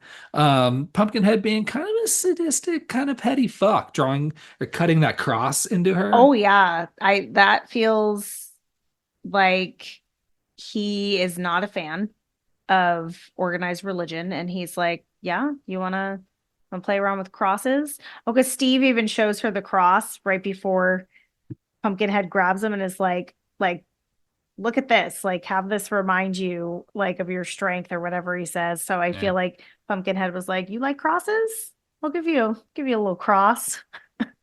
Oh boy. So Ed is having these visions, makes it back to the witch and says, like, okay, take backs. I'm sorry. Take backsies. Yeah, the witch is like, there's like one rule of witchery, and it's like, no take backs. You can't do Yeah, that. you can't. Like you already decided this. It's got to play out. I like that the dog reacts to Ed's like visions and behavior too. Like the dog is not a fan. No, not at No all. take backs for him either. Going after the No. dirt bikes. She's like, there's nothing I can do. Mhm. But Ed's determined. He shouldn't be driving either, having all these visions. I know. And I think she says to him, like, essentially, like, or maybe she says it later, but when the witch tells him, like, for it to die, you have to die. Like, that's the only Hmm. way to stop it because you're She tells him connected that. now, Hmm. right? We're back. So he's like, all right, I'm determined. I'm going to go try and save these kids, which I'm Hmm. like, Mm, mm, I'd let him die. yeah, right. It's not like this is going to be like traced back to you or anything. Like, there's Yeah. no fingerprints. It's Pumpkinhead doing it. So, Yeah. and then no one's gonna get mad, dude. Everyone's gonna be like, "Oh fuck, dude!" Like Fair everyone around enough. town is like, "Hey, Ed summoned the Pumpkinhead," but also like, dude, don't fuck. Okay, don't fuck with Ed, man. Don't fuck with Ed. Yeah. Yeah, dude, And killed his kid. those are What can you do? outsiders. Yeah, who cares? Yeah, once two of them are already dead, it's like, Ed, the witch is right. Just let it play out. Live the rest Yeah, of your days in solitude. Like, don't be overcome with guilt, Like, they shouldn't have been friends with Joel, I guess. yeah. It's like it's you're judged by the company you keep, Mm-hmm. and so Mm-hmm. if you hang out with Joel, then okay, heads are gonna roll. It rhymes. We're back at the cabin.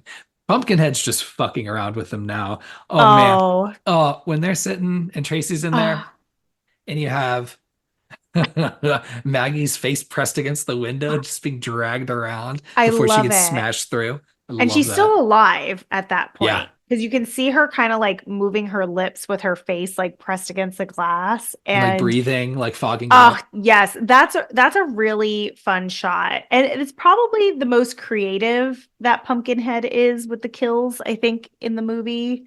If I'm remembering it correctly, I think Maggie is my favorite. Yeah, probably me too.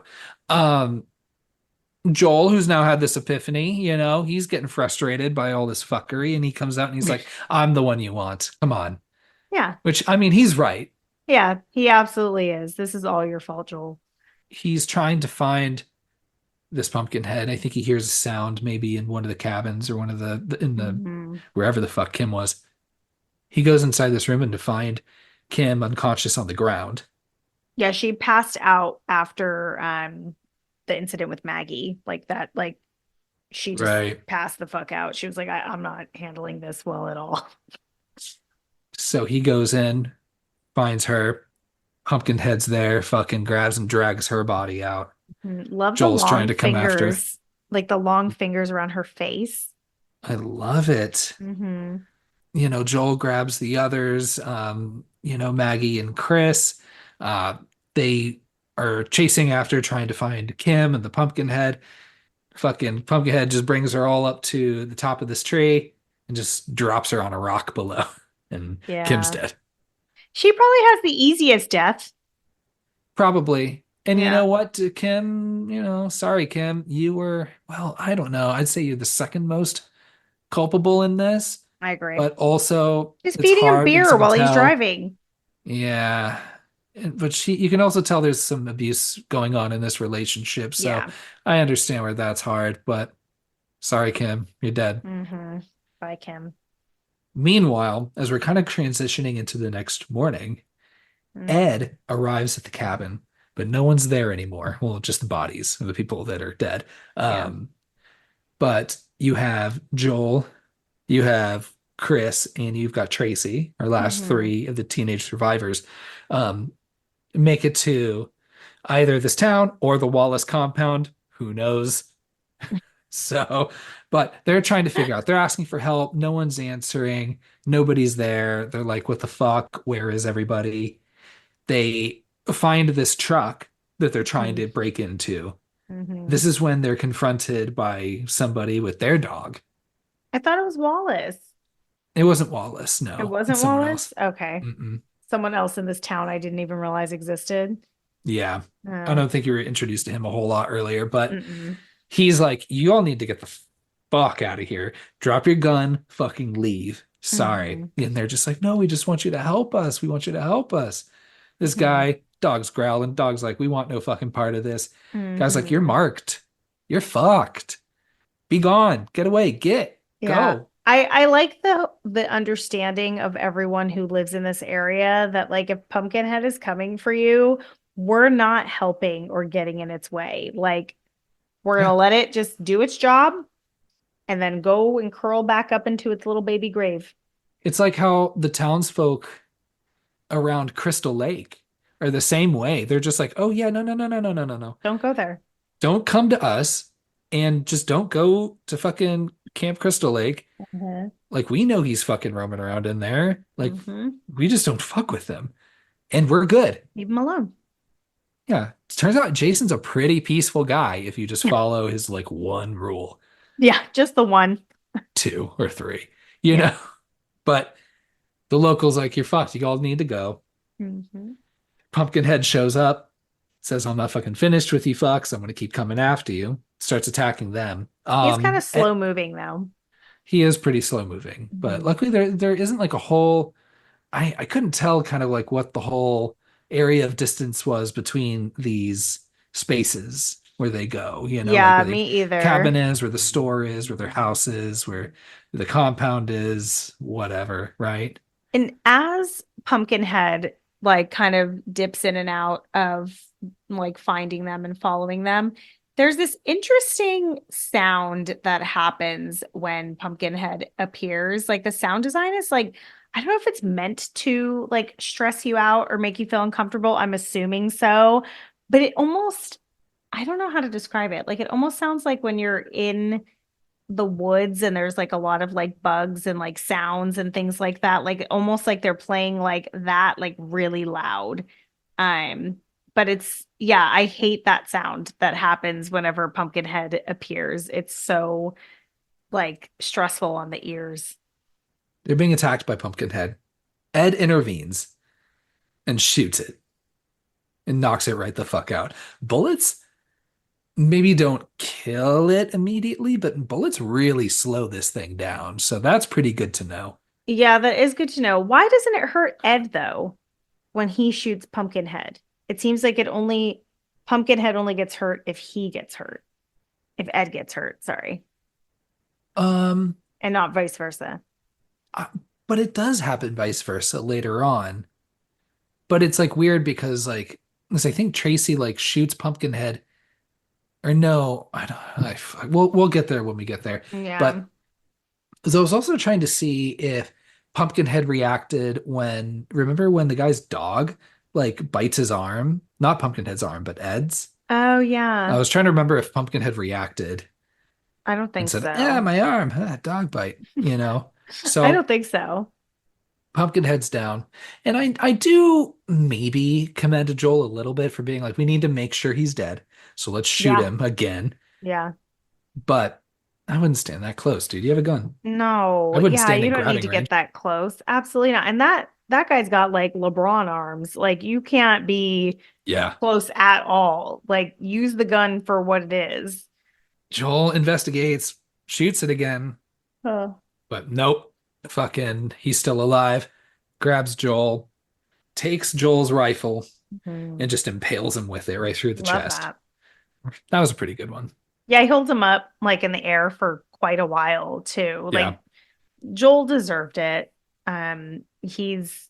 He's the only one really out of the group that deserved that type of end. I do like that they wait pretty long to kill Joel. Like he's the last one to die that isn't, that's like part of this group. So I like that they Yeah. kind of like make you have to wait for that payoff.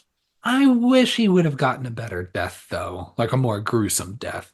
Yeah, especially because poor Maggie gets that like cross etched into her face. Like he could have been a little bit more brutal. Chris and Tracy, they come back to Wallace's door, being like, please, please let us in. Wallace is just like, no, dude, like, no. Mm-mm. Sorry, y'all are fucked. We're not doing that. Get out of here. Get away. The Skedaddle. Pumpkinhead's going to take care of you, and I don't want him near our door. Mm. Now, again, Wallace is like, I'm not going to get in the middle of this. Bunt, on the other hand, Bunt. fucking Bunt. Now, I don't know. With Bunt, I want to give him the benefit of the doubt because I'd start to feel really guilty being like, I don't know. I kind of led this dude to meet this witch, and I'm pretty sure this is because of me and This my is my fault. $10. Is Pumpkinhead coming for me? You know, but he's more just like, I need to see if this thing's actually fucking true. Like, really? Like, I mean, I know there's some crazy lady in the woods. Yeah, sure. But Yeah. I need to check this out. I need you to cover for me. I appreciate his curiosity if it would have been like from a place of guilt. Like if he was like, oh, I have to see if this is real, like because I sent Ed Yeah. up to this witch. But he seems more like, ooh, is this spooky ghost story real? Like just curious in a dangerous way that I don't know. I don't like his motivations. Me neither. But obviously, if he would send Ed Harley up to the witch for $10, like he's a young kid, he's dumb. So that's why I'm like, yeah, he probably feels a little bad. He's like, okay, let me help Hmm. you all out. Um, I think I know where to go. So Yeah. they leave, headed to this graveyard. I don't know if it's the same graveyard back in Razorback Hollow. It might be. I don't know how many graveyards are in that area, but it does also have that dilapidated old church there. I mean, if Pumpkinhead's going around just exacting vengeance for everybody, there's probably several graveyards. I would think just a whole Yeah. just Pumpkinhead Got graveyard a and just all high body Pumpkinhead count, a victims. higher like amount of tombstones than people that are populating this area. So Ed comes to, because like I said, I think after each one of these things, like it just kind of like takes all the energy out of him. He gets knocked out, but he does come to, pulls the rifle out of Joel's chest, Mhm. and he's like, okay, let's regroup. I'm gonna need that back. I'm gonna need that back. Let's try this again. Hmm. Bunt leads them to maybe the same graveyard or another graveyard, and like I Hmm. said, this dilapidated church. And he gives them a little bit more context of what's happening. Because at this point, even then, Hmm. Chris and Tracy are just like, what the fuck is this that's coming Yeah. after us and why? Um, Which kind of like, I don't know, maybe I'm being critical here, but it annoys me that we as an audience know exactly what's going on, like from the beginning. And these kids are like asking everybody, trying to figure out what's going on. And I'm like, we could have found a quicker way to just get past that. Like, I get a little bit annoyed by it because they're just not knowing what's going on the entire time, but we as the audience know what's going on the entire time. And I don't think that they do it as well as other movies have. Even when Bunt says, well, Pumpkinhead's a vengeance demon, so usually, when a dude's really mad at another dude, Hmm. instead of going to therapy, they conjure up a pumpkin demon, um, who will seek vengeance on everyone they wish. Yeah. And And she didn't think back to that poem or that song that the kids were singing. Like, that would have probably triggered something for me. and then even then, like when they're just like, what do you mean? We didn't do anything. Like I feel like it took them a minute to even put two and two together that like, oh, it's because of that kid we hid. Yeah, they're like, wait, is he dead? Yeah. Awkward. It's like, I don't know. He could have just been like super hurt or paralyzed even, or like lost a couple digits or an appendage or two or something. And I would still say that'd be enough to warrant getting the Pumpkinhead involved, right? Yeah. Or is it if you don't kill the kid, Pumpkinhead can still be summoned? He just goes and just like breaks legs, but just to send a message kind of I thing. like that. I like that idea. Like the punishment is like It's the crime. matches the crime. Like it's like an eye for an eye situation. Yeah, I like that. Yeah. And they're in like a old church that's It's been like barely standing still. it's Like like there's falling no apart. So they think that this is like hollowed a ground. a hollowed ground situation, like headless horseman, you know, can't can't get on here, witches from Hocus Pocus. We have a lot of hollowed ground lately. But there's the thing about this one is that like, yeah, okay, sure. Like are there still some slabs of wood up? Sure. But there's like walls missing. There's no floor. Like, I mean, this isn't a church anymore. Like, I don't know. Yeah. What I wonder, do you have to be actively using it in order for it to still remain intact, like as hollowed ground? Because like for instance, the church in Sleepy Hollow, like that was the church that the community was actively going to. The graveyard in Hocus Pocus, like that's a graveyard that people are using to bury their dead and to visit, their dead. So this is a situation where this is completely abandoned. What power could it have? Because sometimes churches, like, I don't know. Like, I mean, I don't know if it's still there, but there's a church in North Park in San Diego that was like turned into a music venue. Or Mm, there's a church I went to in Pittsburgh that is not a church anymore. It was converted to like a beer bar and a brewery. hmm. And I'm like, are those still like hollowed ground? Like, Because they're still being used. can he not go to a show there or go drink a beer at that place? Like, how does that work? But That I sucks would for him. think if that was the case, I'm sure there's got to be some movie where like something that is hollowed ground, but you didn't know was hollowed ground until you get there because you're like, oh, or maybe they like clue in earlier that like, oh yeah, this KFC used to be an old church, or something. I don't Yeah. know. Yeah. This Be a really nice KFC. KFC. They kept a pipe organ inside and everything. So that's what they do to disperse all the chicken smells out into Oh, the air through the pipes in the organ. I don't know. But it's not hollow ground. That's what we learned because the No, pumpkin head just Pumpkinhead like he walks busts right through that through. non-door. You can tell he's like maybe like a little affected by it. He's like walking like kind of slowly, like, but I think he's more just kind of being like I thought it feeling was for okay. suspense. We're I thought it okay. was for like suspense. Like he's like, oh, can I get in here? Maybe, maybe not. And then it's kind of like steps to the threshold and is like, boo, bitch. Like, Get out surprise. of the way. And but even after they leave, he kind of lingers in that church area a little bit. And when he walks up and he finds that cross and breaks it, Yeah. Yeah. Pumpkinhead's kind of petty. a little bit. Yeah. I don't know why Ed still thinks going to Wallace is going to help because he goes to Wallace and he's just like, no, absolutely goddamn not. Get out of here. Go. You put this on yourself. Stop coming to my door. You and these fucking kids. Yeah. Stop it. There are so Getting many no other. sleep. Oh my gosh. Yeah, I'm getting no sleep. I gotta work tomorrow. I gotta Yeah. use, someone's gotta use all this feed and feed all the chickens, Yeah. Just because you decided to summon a fucking pumpkin head on a Tuesday doesn't mean everybody else's lives just stop. right? So they tell Ed to get lost, and he does. Mm-hmm. Chris asks Bunt, hey man, can you take us to the area where our cars were? Bunt's like, yeah, I can get you there. So they go, and then they find all of the vehicles are torn the fuck up and flipped upside Yeah. down, not Destroyed. workable, except for one red dirt bike that's just sitting there, just on its own, doing Mm-hmm. okay. This is very clearly a trap.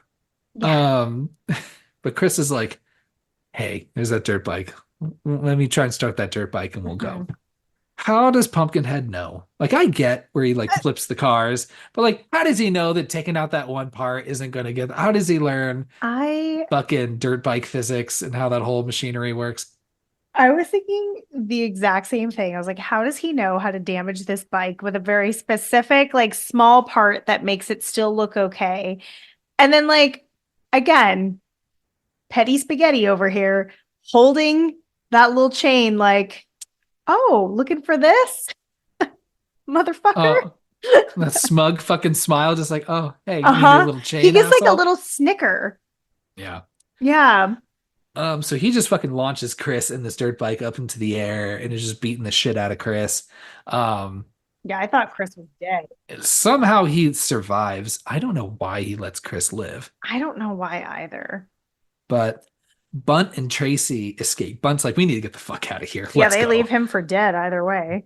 Yeah. Which I mean, if I were Chris, I'd be like, look, I'm happy we all survived, but I'm not gonna forget that. I would absolutely leave you in that situation. If you were beat to hell, I'd be like, Kyle, can you run? Because if you can't, I'm sorry. Like, I'm out of here. Fuck. You're right. And I don't blame you. You It's would do okay. the same. I would hope you would do the 100%. same. So Bunt and Tracy are running through the woods. They don't make it very far. They get intercepted by Ed. And Ed's Mhm. like, hey, if you want to live, come with me. Let's go. Let's get in my truck and let's go. I would not believe him. I would not in this situation at all. But what other option do you have? Not really, because if anything, you're just gonna keep running. It's gonna keep coming for you, and it's gonna kill you. And now Mhm. Bunt has been enough of a fucking dickhead, getting himself involved even further, that now he's like, dude, now I'm on the line because Yeah, it I'd knows be me. furious with him. So they get back to Ed's place, the three of them. We don't know where Chris is, but we do find that he's just being dragged around by Pumpkinhead. Ed's setting up his flamethrower, just getting everything queued up and ready to go. He's As like, he should. yeah, he's like, I'm gonna try and kill this fucking thing. Well, Mhm. well, Tracy's like, how do we kill it? And Ed's like, we don't, but I'm gonna send the fucker back to hell. I love that. Which I'm like, sure, whatever you want to call it, go for it. Yes. Yeah. Get rid of it. Get it off this mortal Yeah, plane, that I please. didn't mean specifically where is it going? Like just let's get rid of it. While they're having this whole conversation, Bunt is then attacked and kidnapped and taken Mhm. by Pumpkinhead, who shows up. I'd be furious if I was Wallace. Yeah. Throws the kid to the side. I know, I know, but honestly, I mean, I don't know. It's like that's why you have so many kids, right? So you can lose one. But it sucked because it was his like oldest and more like, like he looked like he could like lift and do some chores, Oh, he was doing some work. Yeah, absolutely. He 100%. he was working. we're also seeing like Ed is very clearly becoming more just tethered and connected to this thing. His eyes kind of turn red and he's looking Yeah. not so great, a little extra sweaty. I wonder if that is like, if it's a, I mean, I guess it doesn't matter, but I'm like, is it because of the amount of time that has passed that him and Pumpkinhead have been tethered, or is it the proximity? Like, because right now they're like very close, like physically close to each other. So maybe that makes that connection stronger than if they're apart, perhaps. I think it's a bit of both because he gets affected the most when Pumpkinhead's nearby, Mm-hmm. but each time he feels it worse. You Yeah. know? Yeah, I guess that's true. I like that the dog, they have a shot of the dog hiding in a little chest. Yeah, real cute. I was like, that's real cute and smart. Yeah. Oh, right. Yeah. Cause like that's how poor Pumpkinhead takes Bunt when they're both Yeah. hiding. Here, I love that. So, Do we think Bunt is dead? no, I didn't think they were They gonna just kill got him him out just of because the he's way. still, yeah. Okay. But I mean, he's alive. I thought so. Yeah. I didn't think they would have killed him at first too, especially when I'm seeing like Chris is still writhing around and being alive, unless they want to try to use Chris as bait, which I guess Mm-hmm. they kind of do with the two of them, because it does bring Ed out. He's ready for this flamethrower. He's ready to go. Mm-hmm. But just clumsy old Ed, right? Just gets caught on a loose nail that then pulls him into a pitchfork. It stabs him in the side. Yeah, what I'm is like, that? you got me all fucking just prepped for this badass, like shirtless fucking flamethrowing motherfucker at the beginning of this movie. And at the end, dude, you're all tripping over yourself and falling into pitchforks. I'm Well, like, what are you he's doing, man? look at his eyes. Like, do we even know that he can see properly at this point? Like, True. his eyes do look really cool. They do. That nail was sticking like way the fuck out though. He should have Yeah. done something about that. That's just Yeah, so poor there's craftsmanship. exactly. There's a lot of things going on here. He's got nails sticking out of the walls. He can barely see. He's holding a flamethrower. We know he's not wearing the proper attire. So, like, there's just too many things working against him. So he says, "Okay, fine, fuck, sorry, abandon ship, abort. Let's not do the flamethrower plan." He's gonna run right to his truck. I've got a Hmm. handgun in there. That's probably about as effective, right? So let's make that happen. So he's running to go get a gun. In the meantime, Tracy's like, "Hey, there's still a flamethrower here, and I've got nothing to do. So I'm gonna Yeah, go pick this up and handle some shit. I think I good can job. I can do this."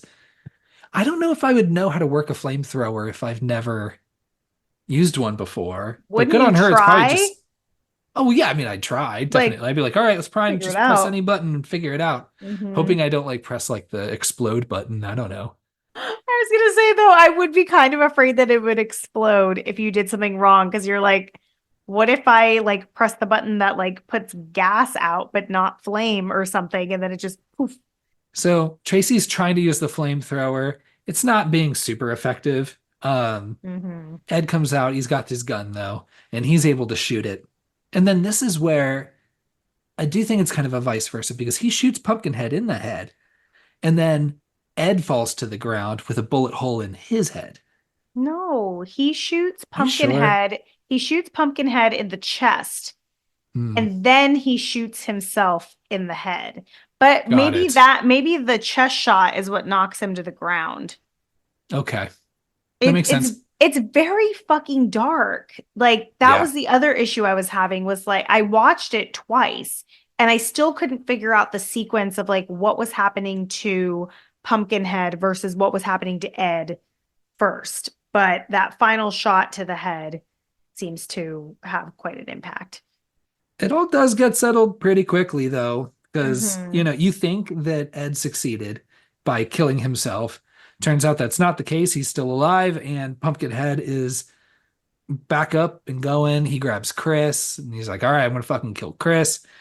Tracy gets the gun from Ed. Ed's like, you have to kill me. Hmm. Tracy's like, don't have to ask me twice. I'm good. Yeah, good girl. Bam, takes him out, which then of course stops Pumpkinhead and guess Mhm. kills him. Or at least I don't know. Like I said, there's three more of these, but so I guess not really. But Yeah, it's at like least for the a time gone being, for ends the now situation. right. Um, because he bursts into flames. Mm-hmm. And then you're like, okay, all right, cool, we got it handled. But you do have Ed who's dead, and you have your survivors, Bunt and Chris and Tracy. Yeah, I don't like that Ed is willing to die for these kids that he originally wanted so much vengeance on. Like, he doesn't know that they don't deserve it.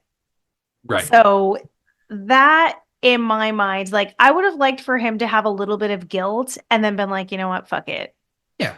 I'm gonna watch this shit just play out. And then maybe they, kill him.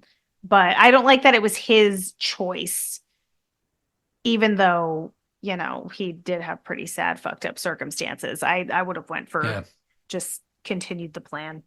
Because what if Pumpkinhead kills all the people Pumpkinhead's supposed to kill? Then what happens? Does he go back, crawl into his grave, and then everything's good? Ed's like, yeah. Yeah, I think that's what Mm, happens. But again, I'm pretty sure that he sold his soul for that, which seems wild because you could just kill them yourself.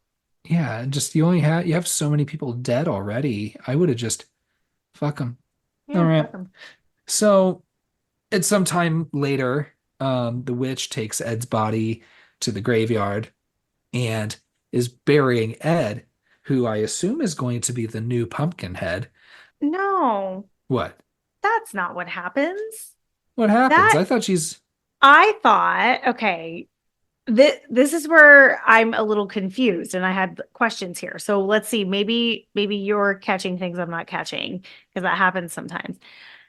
Okay, the body that she's burying looks like Pumpkinhead. It looks like that fucked up little baby pumpkin corpse, but Uh-huh. it's wearing that necklace that Ed was wearing. I thought that they had like conjoined somehow and like now Ed is like part of Pumpkinhead. Like that's what I thought. Maybe. I don't. Maybe. I don't. But they didn't show any of that. If that's the case, all they saw No. was that somebody is being Yeah. buried and it's wearing the necklace. So, Yeah. which he says in the beginning, I'm never going to take it off. So, Yes. assuming that's Ed's body. I was assuming that it was Pumpkinhead's body wearing that necklace for some reason, like they've become one. I'm gonna have to revisit that because Honestly, it could be whatever you want it to be. So, yeah, okay. Yeah, sure. I That too. like I like the idea of like maybe you sold your soul and the Hmm. end result, like whether Pumpkinhead like maybe he sees through his mission, goes back into his grave, and then when you die, like your essence maybe becomes part of that like fucked up demon. I like it. Hmm. See, where were you? You should have been writing Pumpkinhead too. I was 1 year old. Mm, Or six, I guess, by the time I could have been one of those prodigies there you go. writing Uh, scripts. yeah, just a 2-year old, and you just have a script for Pumpkinhead too. You Like I know? have thoughts. Well, it's like that idea of like, well, not the same thing, of course, because, like human brain has one more capacity, but like that whole idea is that like, if you put like 1,000 chimps in a room with typewriters, one of them's going to eventually write Shakespeare. What? I feel like I bring something up every episode, and Every you're just like, time. what are you And talking then like about? I have no idea what you're talking about. Hopefully I'm not the only one. Well, it's that theory of like randomization of like, you could put a bunch of chimps in a room, all each with typewriters. Mostly it's always all going to be gibberish, right? Yeah. But theoretically, one of them randomly could just type out like a I Shakespeare sonnet. I get the idea. I get the concept. I've just never heard that before. But also on that same kind of belief, they could have also written Pumpkinhead 2 or the first one. I guess I don't know, I keep talking about the sequel, but maybe I just got to go watch the sequel. I'm definitely gonna watch it. I don't know if I'm like super stoked on it like I was to watch Wishmaster 2, but we'll see. Which, yeah, was still an interesting sequel. So Haggis is Yeah. kind of like she's in charge of this Pumpkinhead corpse. Yeah. So she goes like because she has to clean up afterwards. At least she doesn't have to clean up any of the bodies, obviously, but she's got to go clean up the Pumpkinhead body and bury it back in the graveyard. Yeah. Yeah. So And then that's that's interesting. and that's the end of our movie. Yeah. Anything else? Did I forget anything? It's a I don't, short movie yeah. and it's 82 minutes and 3 minutes are dedicated to the opening credits, Yeah. which are It really long. feels longer. It feels longer than how many minutes did you say? 82? Something like that. 82, 86. Yeah, it feels longer than that, which I don't love. Because I still feel there are times where I'm like, okay, this could be shorter, but I'm like, could it? The movie is barely movie length. It takes a long time to get to Billy's death. It's like a half an hour, Yeah, we probably could have cut to Billy's death sooner. like 20 minutes in, Hmm. like get us Yeah, going. Come on. yeah. So I'd love to hear some taglines.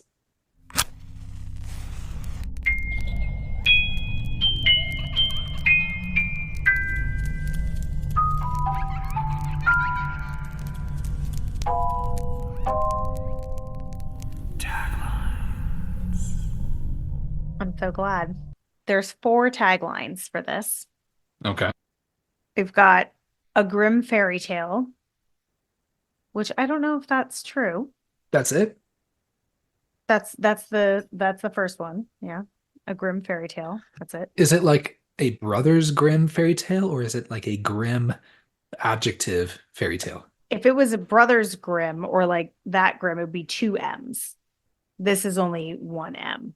So I feel like they're kind of pushing it with that tagline. Like they're kind of, if you didn't know that the Brothers Grimm was two M's, you might think that's what they're referring to.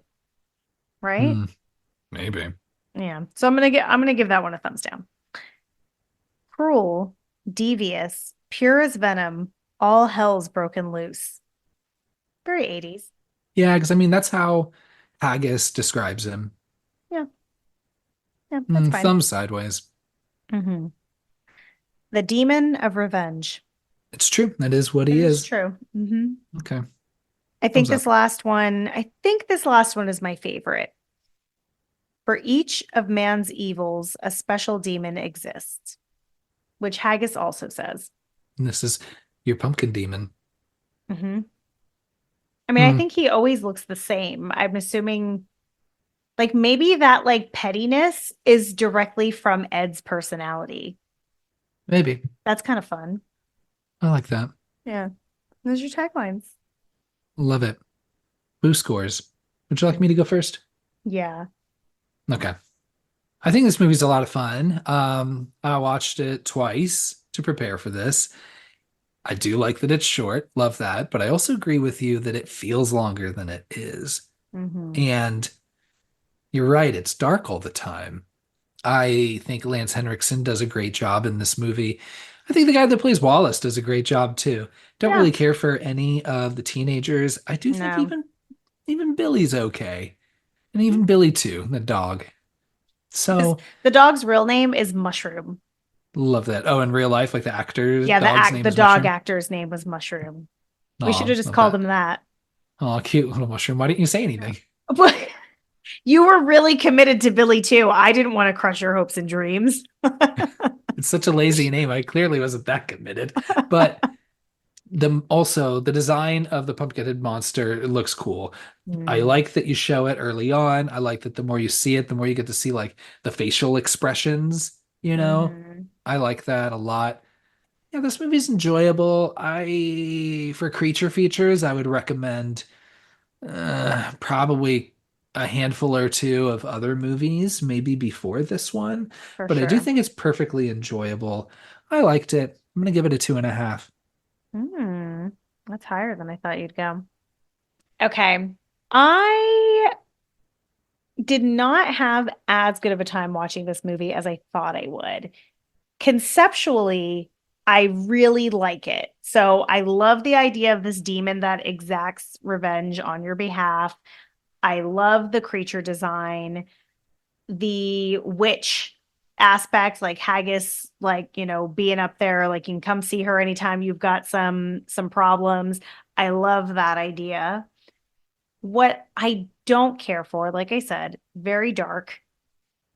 I feel like there's a lot that is not even left to the imagination because it's not like a kill being like cut off. It's just not super creative in the kills. I needed way better kills. I needed better kills. That's a huge part, like a huge piece that's missing. But that being said, I do like that Pumpkinhead gets a little sassy. I would bet there's more of that in the second one.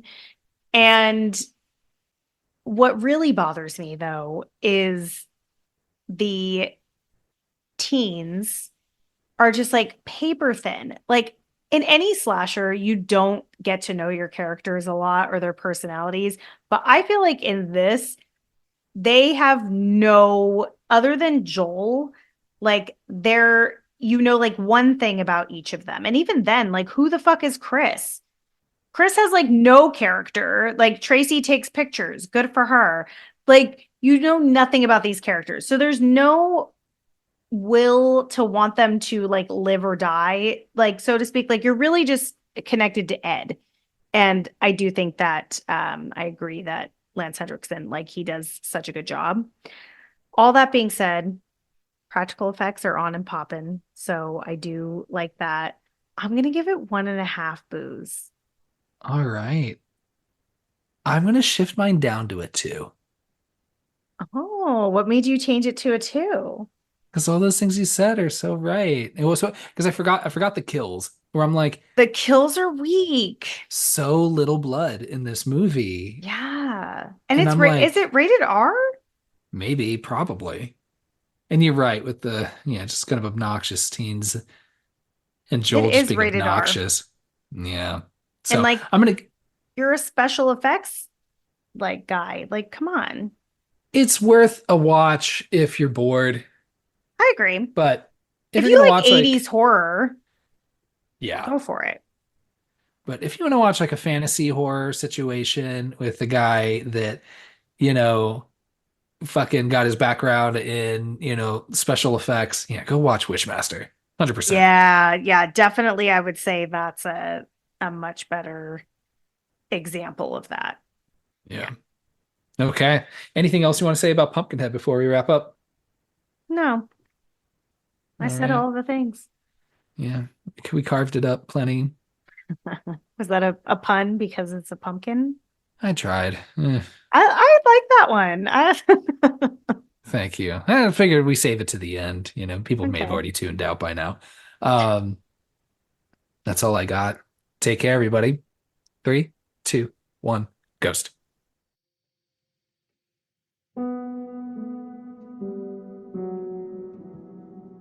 Thanks for listening to our episode on Pumpkinhead. If you enjoyed this episode, you can subscribe to our podcast and leave us a killer review on whichever platform you choose to listen. You can find us on Instagram at 321ghostpod and give us a follow. We're very active on Instagram and would love to hear from you. You can shoot an email to 321ghostpod@gmail.com to share any thoughts, questions, or recommend a movie you'd like to hear us chat about. Next week, we're bringing you back to a time of VHS tapes in 2002 with The Ring. Thanks again for listening, and remember, running over children usually doesn't end well. So drive careful. 3, 2, 1, ghost.